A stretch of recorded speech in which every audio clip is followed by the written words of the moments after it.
Next episode की शुरुआत यहाँ बिल्कुल उसी सीन से शुरू होती है जहाँ एक जबरदस्त बैटल के बाद मिस वांग काइनी ने यू टियालुंग को हरा दिया था। यू टियालुंग भी अपनी हार को एक्सेप्ट कर लेता है, जिसकी वजह से चीफ रेफरी ने सब लोगों के सामने अनाउंस करते हुए बताया कि ये मैच जीत चुकी है मिस वांग काइनी। और जैसा कि इन दोनों ही टीम्स के कैप्टन ने शुरू में ही डिसाइड किया था कि जो भी फर्स्ट राउंड को जीतेगा वही टीम विनर होगी। इसी वजह से शेख एकेडमी सीधा सेमीफाइनल को जीतते हुए फाइनल में पहुंच चुकी है। ये जानकर तो शेख एकेडमी के वहाँ पर जितने भी सपोर्टर्स थे वो खुशी से झूमने लगे, जबकि पीछे की तरफ यू टियालुंग भी मिस वांग काइनी का शुक्रिया अदा करता है क्योंकि मिस वांग काइनी ने उस पर रहम दिखाया, वरना अगर वो चाहती तो यू टियालुंग के बैकबोन को बुरी तरीके से फ्रैक्चर कर सकती थी, जिसके बाद यू टियालुंग कभी भी जिंदगी भर चल नहीं पाता। पर मिस वांग काइनी तो दिल की जरा से भी बुरी नहीं, वो यू टियालुंग से कहती है कि तुमने अच्छी लड़ाई लड़ी। जो सुनकर तो यू टियालुंग मिस वांग काइनी से काफी इम्प्रेस हो गया था। वो पलटते हुए मिस वांग काइनी को रोककर कहता है कि मैं अपनी हार को एक्सेप्ट करता हूँ, साथ ही साथ मैं इस बात को भी मानता हूँ कि अभी के लिए तुम्हारा स्ट्रेंथ लेवल मेरी स्ट्रेंथ से कई गुना ज्यादा है, लेकिन ऐसा हमेशा हमेशा के लिए नहीं होने वाला। एक दिन मैं तुम्हें जरूर सरपास कर दूंगा, मैं तुमसे वादा करता हूँ। जिस पर मिस वांग काइनी वे पीछे पलट कर जवाब देते हुए कहती है कि मुझे उस दिन का इंतजार रहेगा। तभी अचानक हम देखते हैं कि यू टियालुंग अपने घुटनों के बल बैठ गया,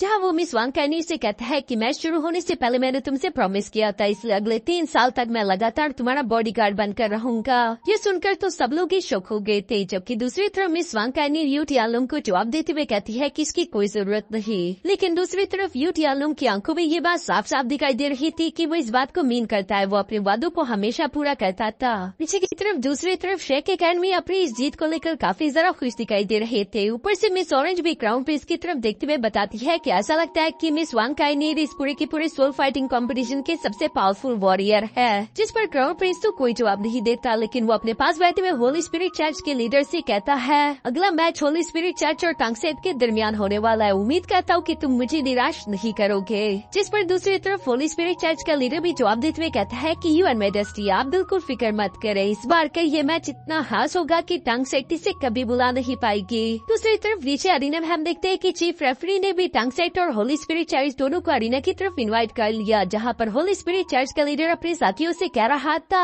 ये मैच बिल्कुल भी डिफिकल्ट नहीं होने वाला, इसलिए मैं चाहता हूँ कि तुम सब लोग इंडिविजुअल राउंड में ही टांगसेट को बुरी तरीके से हरा दो, हमें ज्यादा मेहनत करके टीम बैटल तक जाने की कोई जरूरत नहीं। अपने कैप्टन की ये बात सुनकर तो सबके सब इसके लिए एग्री हो गए थे। इसके बाद नेक्स्ट सीन में हम देखते हैं जहाँ इंडिविजुअल मैच का फर्स्ट राउंड लड़ने के लिए टांगसेट की तरफ से मिस्टर बीबी स्टेज पर आ गया, जबकि दूसरी तरफ होली स्पिरिट चर्च को रिप्रेजेंट करने के लिए उनका एक वॉरियर आ गया था जो कि खुद को टोड मास्टर कहकर पुकारता है। साथ ही साथ हम लोगों को कल रात टांगसेट के रूम का सीन दिखाया गया, जहाँ प्रिंसेस जिया के जाने के बाद ये लोग इसी बात को लेकर डिस्कस कर रहे थे कि कल की फाइट कैसे होने वाली है। मिस यांग ने तो इस बात को पहले से जानती थी कि होली स्पिरिट चर्च काफी ज्यादा खतरनाक है, यकीनन वो इंडिविजुअल राउंड में ही इस पूरे के पूरे बैटल को जीतना चाहेंगे, जिसके लिए उन्हें हमारे टीममेट्स को मारना या फिर इंजर्ड करना जो हो सके वो करेंगे, उन्हें बस किसी भी हाल में जीतना है। यूहा मिस यांग की बातें सुनकर जवाब देते हुए कहता है कि हाँ तुमने बिल्कुल सही कहा, और इसी वजह से हम उन्हें उनके मकसद में कामयाब होने नहीं दे सकते, हमें कुछ भी करके इंडिविजुअल राउंड में 3 पॉइंट्स लेने होंगे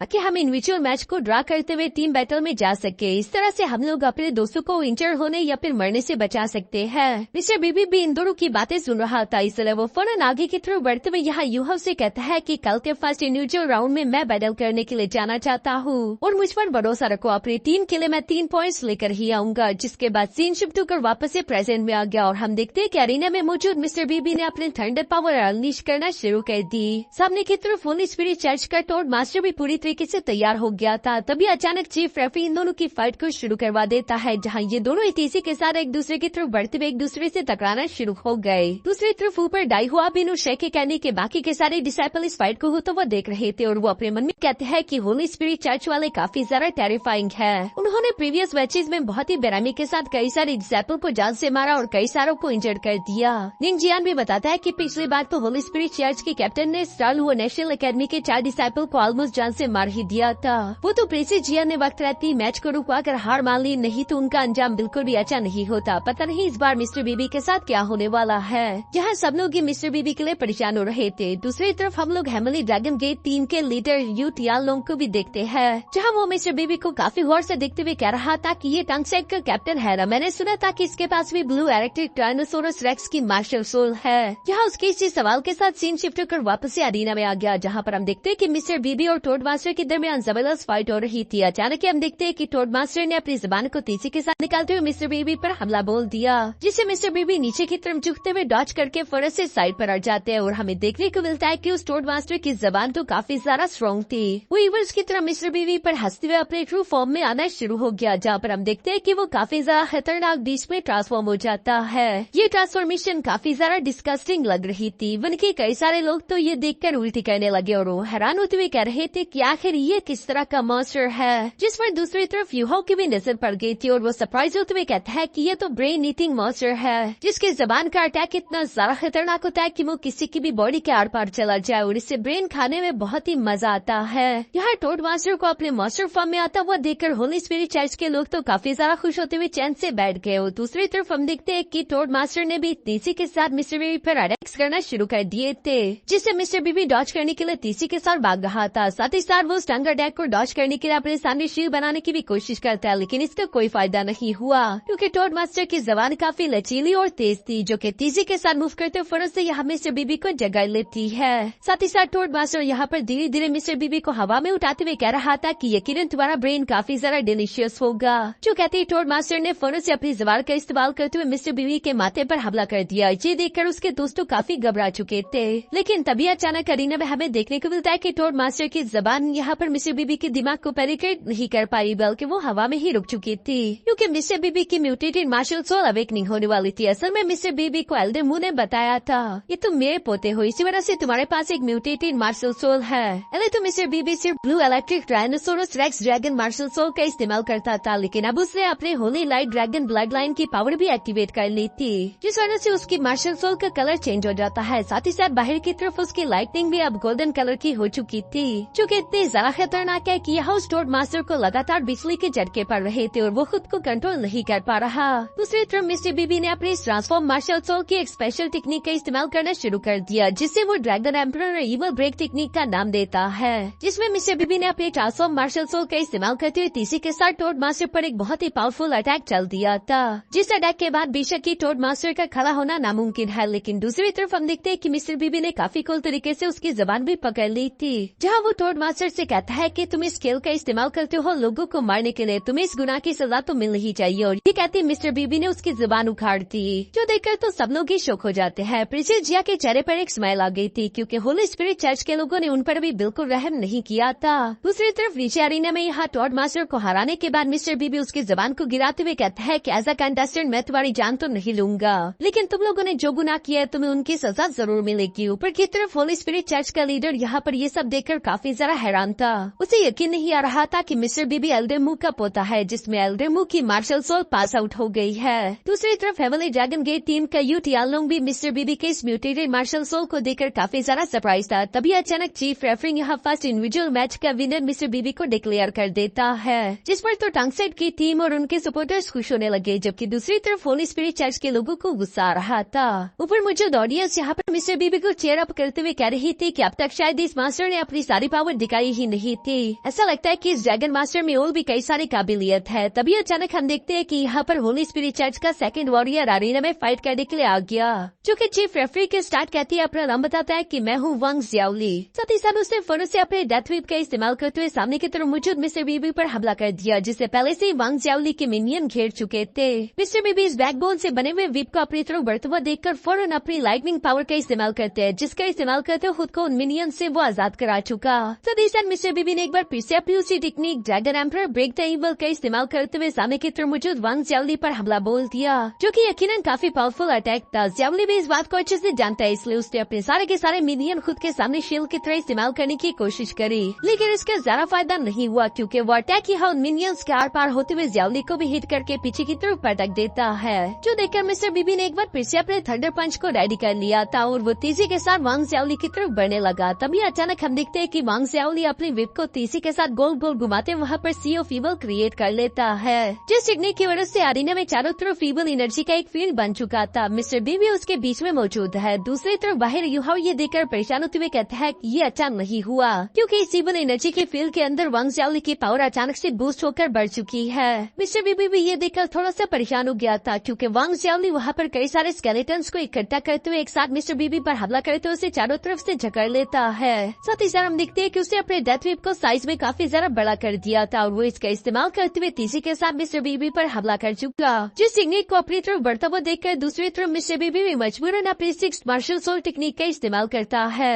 जिस टेक्निक को मिस्टर बीबी ड्रैगन एम्परर शिसुई डोमेन कहकर पुकारता है। और इस टेक्निक के दौरान हम देखते हैं कि आसमान में एक बहुत बड़ा ड्रैगन एम्परर आ चुका था, जो कि अपनी होली लाइट एनर्जी का इस्तेमाल करते हुए तेजी के साथ नीचे की तरफ मौजूद वांग ज़ियाओली पर हमला कर देता है। और यह अटैक इतना ज्यादा पावरफुल था कि इसकी वजह से तो वांग ज़ियाओली वहीं पर इंजर्ड होते हुए बेहोश होकर गिर गया। बाकी के सब लोग भी यहाँ पर मिस्टर बीबी के इस पावरफुल अटैक को देखकर उससे काफी इंप्रेस हो चुके थे। ऊपर की तरफ मिस ऑरेंज भी कहती है कि शायद मैंने मिस वांग काइनीर को यहाँ का सबसे ज्यादा स्ट्रॉन्गेस्ट वॉरियर कहकर कुछ जरा ही जल्दी कर दी। यहाँ होली स्पिरिट चर्च का लीडर भी इस बात को अच्छे से जानता था। वो मिस्टर बीबी की तरफ देखते हुए कहता है कितने अरसे बाद लगता है कि एक और ड्रैगन गॉड पैदा हो गया, हम इसे और ज्यादा ग्रो करने नहीं दे सकते। जो सब कहते हुए होली स्पिरिट चर्च का लीडर काफी गुस्सा हो रहा था और वो धीरे से कह रहा था कि इसे मरना होगा। अपने लीडर का ये इंटेंशन नीचे की तरफ मौजूद होली स्पिरिट चर्च के कैप्टन को भी मालूम हो गया था, इसलिए वो मिस टांगिया से कहता है कि अब तुम्हारी बारी, जाओ और इस लड़के को जान से मार डालो। जो सुनकर इवल टांगिया भी हमें जवाब देती है और यहाँ सीन शिफ्ट होकर वापस से पास्ट में आ गया था, जहाँ पर हम लोगों को ये जानने को मिलेगा कि आखिर मिस टांगिया इस तरह से इवल कैसे हो गई। कुछ अर्से पहले जैसा कि हमें मालूम है कि मिस टांगिया के सारे दोस्त 7 शेक डेबल्स बन चुके थे, जबकि वो अकेले बाहर की तरफ रह गई थी। साथ ही साथ उसे हमेशा टंगसेप की फिक्र होती थी,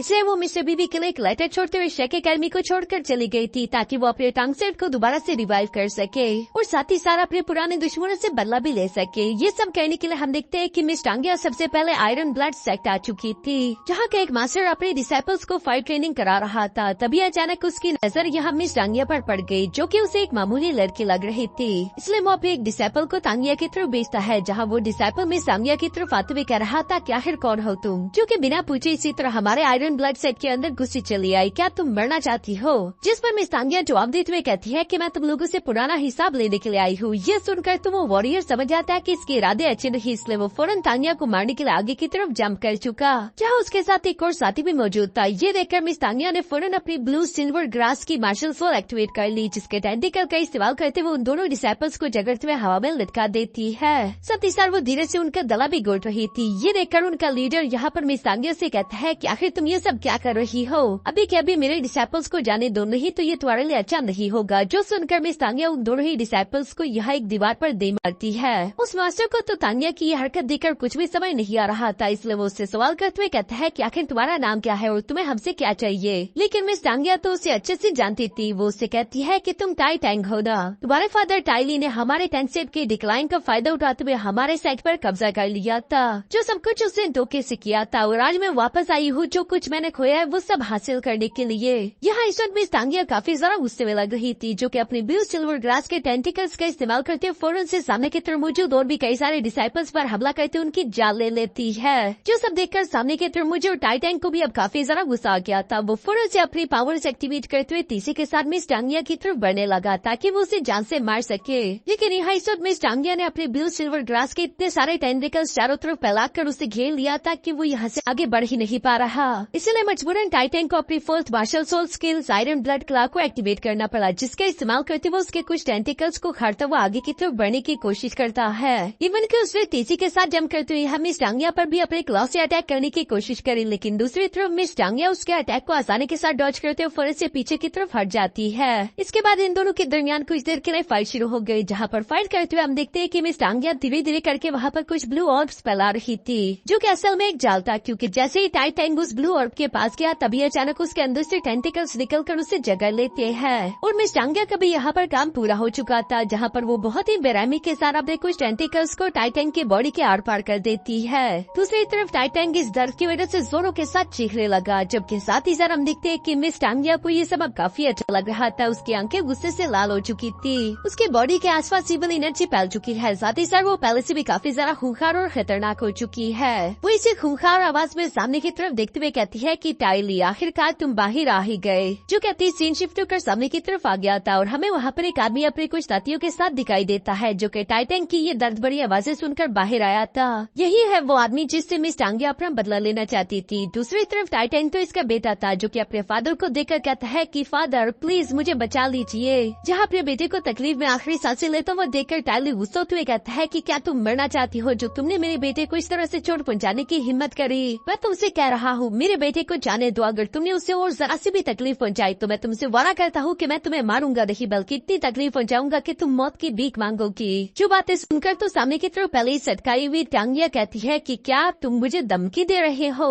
जो कहती है उसने अपने टेंटिकल्स का इस्तेमाल करके टाइटैन को तो पूरी तरीके से कुचल दिया था और उसके खून के चिचड़ों की आसमान से बारिश हो रही थी। टाइली से ये सब देखा नहीं जाता। वो जोरों से चिल्लाते हुए कहता है कि तुमने मेरे बेटे को मारकर अच्छा नहीं किया, इसकी कीमत तुम्हें चुकानी होगी। जो कहती है वो फौरन से अपने ब्लड बियर की मार्शल सोल एक्टिवेट करते हुए गुस्से के साथ तेजी से टांगिया की तरफ बढ़ने लगा। जो देखकर दूसरी तरफ मिस टांगिया भी फौरन से हवा में जम करते हुए यहाँ पर अपनी ब्लू सिल्वर ग्रास का इस्तेमाल करते हुए टाइली पर हमला कर देती है और इसी अटैक के अंदर यहाँ पर उसके हिडन वेपन्स भी छुपे हुए थे। जो कि फिलहाल इतने गुस्से में था कि वो यह सब देख नहीं पाता। वो फौरन से मिस टांगिया के टेंटिकल्स को पकड़ते उसे जमीन पर दे मारता है। साथ ही साथ वो इसी गुस्से से अपने डिसाइपल से कहता है कि जाओ इस लड़की के टुकड़े टुकड़े कर दो। जो सुनकर तो आयरन ब्लड सेट के जितने भी डिसाइपल थे वो तेजी के साथ मिस टांगिया की तरफ बढ़ने लगे, लेकिन दूसरी तरफ मिस टांगिया पूरी तरीके से इवल हो चुकी थी। जो कि उन डिसाइपल्स को अपनी तरफ आता हुआ देखकर खुश होते हुए कहती है कि ब्लू सिल्वर ग्लास अरे एक्टिवेट। और ये कहते साथ ही अचानक हम देखते हैं कि वहाँ पर जमीन के अंदर से कई सारे ब्लू सिल्वर ग्लास के टेंटिकल्स बाहर की तरफ निकलते उन सारे के सारे डिसाइपल्स की बॉडी के आर पार हो गए, जिसकी वजह से वो सब के सब बेरहमी के साथ जान से मारे जाते हैं और उनकी बॉडी से निकलने वाला खून आसमान से बारिश की तरफ बरस रहा था। साथ ही साथ मिस टांगिया उन्हीं सारे टेंटिकल्स के इस्तेमाल करते हुए सामने की तरफ मौजूद टाइली पर भी हमला करने की कोशिश करती है, जिसे टाइली ने अपने सामने एक शील्ड बनाते हुए ब्लॉक कर दिया था। लेकिन वो अपनी शील्ड के अंदर से देख पा रहा कि कैसे मिस टांगिया बहुत ही बेरहमी के साथ उसके डिसाइपल्स को मार रही थी और इसी गुस्से के साथ वो अचानक अपनी शील्ड को डीएक्टिवेट करते हुए यहाँ मिस टांगिया पर हमला करने के लिए अपने 6 मार्शल सोल टेक्निक को एक्टिवेट करता है। लेकिन ये सब करते हुए अचानक से उसकी सारी पावर्स डीएक्टिवेट हो गई। वो हैरान होते हुए अपनी बॉडी की तरफ देखता है, उसकी बॉडी पैरालाइज हो चुकी थी जो कि अब काम नहीं कर रही। इसलिए मिस टांगिया ने उसे भी काफी आसानी के साथ हिट करते हुए जकड़ लिया था, जहाँ पर टाइली हैरान होते हुए कह रहा था कि आखिर मैं अपनी पावर्स इस्तेमाल क्यों नहीं कर पा रहा, क्या ये उन गोल्डन नीडल्स की वजह से हुआ, कहीं उनमें जहर तो नहीं था। जिस पर दूसरी तरफ मिस टांगिया धीरे धीरे से उसकी तरफ बढ़ते हुए कह रही थी कि नहीं ऐसा नहीं है, उन्हें ड्रैगन विस्कर नीडल कहते हैं, जिनका इस्तेमाल करते हुए मैंने तुम्हारे मिंडेरियंस को ब्लॉक कर दिया, इसकी वजह से तुम अपनी एनर्जी को एक्टिवेट नहीं कर पा रहे और अब वक्त आ चुका है तुमसे अपना पुराना हिसाब चुकता करने का। जो कहते हैं मिस टांगिया ने यहाँ पर काफी बेरहमी के साथ टाइली को भी जान से मार डाला। अपने सेक्रेटरी को इस तरह अपनी आंखों के सामने मरता हुआ देखकर बचे कुछ सिपाही तो घबराकर वहाँ से अपनी जान बचाते हुए भागने लगे, लेकिन मिस टांगिया उन्हें देखते हुए कहती है कि आखिर तुम कहाँ भाग रहे हो, आज के दिन तुम सब मरोगे। जो कहती है उस दिन मिस टांगिया ने बहुत ही बुरी तरीके से उस पूरे के पूरे सेट में खून की होली खेली और आखिरकार यहाँ आयरन ब्लड सेट के सारे लोगों को मारने के बाद मिस टांगिया रोते हुए कह रही थी कि मॉम डैड मैंने आप लोगों की मौत का बदला ले लिया। ये सब जब मिस टांगिया कह ही रही थी तभी अचानक वहाँ पर होली स्पिरिट चर्च का लीडर यानी कि जोंगली वू आ जाता है, जो कि धीरे धीरे से मिस टांगिया की तरफ बढ़ते हुए कह रहा था कि ये मैं क्या देख रहा हूँ, तुम्हारे पास तो डार्क ब्लू सिल्वर ग्रास है, आज तक मैंने ऐसी इवल पावर किसी के पास नहीं देखी, ये बहुत ही जरा प्योर और रेयर है, तुम वाकई में मेरी सक्की सेंट और मेरी डिसाइपल बनने के काबिल हो। और इसी तरीके से जोंगली वो यहाँ पर मिस टांगिया को अपने साथ होली स्पिरिट चर्च ले गया होगा, जिसके बाद उसने उसका माइंड करप्ट कर दिया। लेसन के टाइम मिस टांगिया के पास उसके पास मेमोरीज रही है, जबकि वो धीरे धीरे से यहाँ मिस्टर बीबी के साथ फाइट करने के लिए अरीना की तरफ बढ़ रही थी। दूसरी तरफ टांगिया को अपनी तरफ आता हुआ देखकर मिस्टर बीबी के चेहरे पर एक स्माइल आ जाती है। वो खुद भी धीरे धीरे से अरीना के बीच की तरफ आने लगा, जो देखकर उसके दोस्तों परेशान हो गए थे। असल में इस बारे में पहले उसके दोस्तों ने मिस्टर बीबी से डिस्कस करा था, जहाँ मिस्टर बीबी ने बताया कि फिक्र मत करो, इस बार मैं अपना ख्याल रखूंगा, पिछली बार की तरह मैं लापरवाही नहीं करने वाला और मेरे पास एक रास्ता है, शायद मैं उसका इस्तेमाल करते हुए टांगिया को भी वापस ला सकूं। जो सारी बातें याद करते हुए यूहा अपने मन में कह रहा था कि मिस्टर बीबी अपना ख्याल रखना और सही सलामत वापस आना। यहाँ दूसरी तरफ नीचे हम देखते हैं कि मिस्टर बीबी और टांगिया दोनों ही धीरे धीरे से चलते हुए एक दूसरे के आमने सामने आ चुके थे, जहाँ पर मिस टांगिया खुद को इंट्रोड्यूस करवाते हुए बताती है कि मैं होली स्पिरिट चर्च की सेंट हूँ। ये सुनकर तो मिस्टर बीबी इमोशनल हो गया और वो उसे जवाब देते हुए कहता है कि नहीं, तुम हमारे टांग सेट के टांगिया हो, या मैं तुम्हें सच में याद नहीं। जो सब कहते हुए मिस्टर बीबी इमोशनल होकर मिस टांगिया के साथ गुजारे उसके प्यारे लम्हों को याद करता है, लेकिन दूसरी तरफ मिस टांगिया को सच में कुछ याद नहीं था। वो पूरी तरीके से होली स्पिरिट चर्च की सेंट बन चुकी थी, जहाँ अचानक ही हम देखते हैं कि उसने फाइट करने के लिए अपनी पावर्स अनलीश कर दी। यहाँ मिस टांगिया के पास 7 सोल रिंग्स देखकर तो सब लोग ही सरप्राइज हो गए थे। विनकिस वो सेंची भी परेशान होते हुए कहता है कि 7 सोल रिंग्स अन्या ने ये इतनी जल्दी कैसे हासिल कर लिए, लगता नहीं कि मिस्टर बीबी उसे हरा पाएगा।